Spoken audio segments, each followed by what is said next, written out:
There are over 300 species of hummingbirds in North and South America, but if you live in the east part of the continent, with the exception of the Gulf Coast, you're only going to see one species of hummingbird. In parts of BC where I hang out, there's 3 species of hummingbirds, and in parts of the western US, there's 7 species of hummingbirds. And then there's a little bit of a mother lode. If you go to a tiny part of southeastern Arizona, you can actually see 15 of the 16 species that come to North America. I was lucky enough to visit this region recently, and I'm not the only one coming to town. The Tucson Audubon Society estimates that bird watchers are spending $1.5 billion a year watching birds in Arizona. That's not exactly chicken feed. But spotting a hummingbird can be difficult. They're small and they fly fast, up to 45 miles an hour. It gets easier to spot them if you attend one of the banding sessions put on by the Southeastern Arizona Bird Observatory. From May till August, with a break while the birds are on the nest in June, staff and volunteers gather to band birds each week. They do the banding at a place where the birds commonly frequent, and they remove all the feeders except for one. Now, if you can picture what would happen at a hockey game if they closed all the beer kiosks except for one, you have a bit of an idea of what happens with the hummingbirds. They start to congregate at the remaining feeder. And once a dominant bird has chased off the other birds, then the trap is sprung and the bird is carefully caught and removed and put into a smaller container where he is then moved on to be examined by the researchers. The birds are examined for mold, lice, how heavy they are, although they weigh less than a penny, and their size.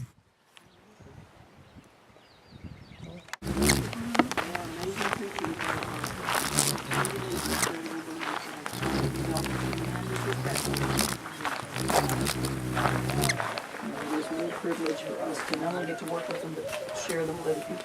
A male black gent. Okay. Thank you.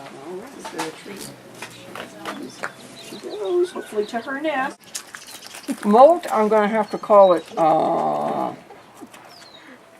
slight body. That's. Oh, look at the pink. But this is a juvenile male broad-tailed. He's from last year. He's not this year's hatch, but we call these guys the late bloomers. Broad-tailed males don't always molt into their full glory in their first molt until very, very late in the spring of their second calendar year.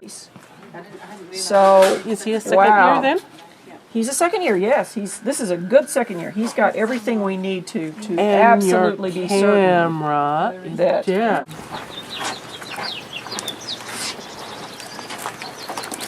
Oh, he does have a little bit of migratory fat on him because he weighs 3 grams. He weighs for breeding, which means that we don't do an obstetric exam on males.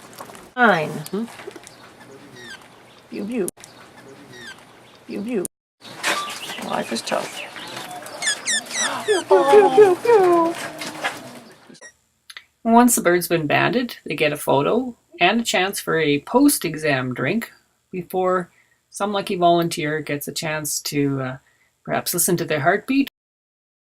And some lucky volunteer, in this case me, gets a chance to provide a warm hand for the birds to gather their wits and get ready to fly off again and resume their almost constant hunt for food. In under 2 hours, over 20 birds were caught, some of them twice. Apparently the naive ones come by early in the evening. The more experienced ones wait till a little later, and some just can't seem to get enough of it. The record is for one bird who was caught 6 times in the same evening. I guess he was just trying to do his part for science. So if you'd like to do your part for science, or just watch some great hummingbirds, check out one of the Bird Observatory events.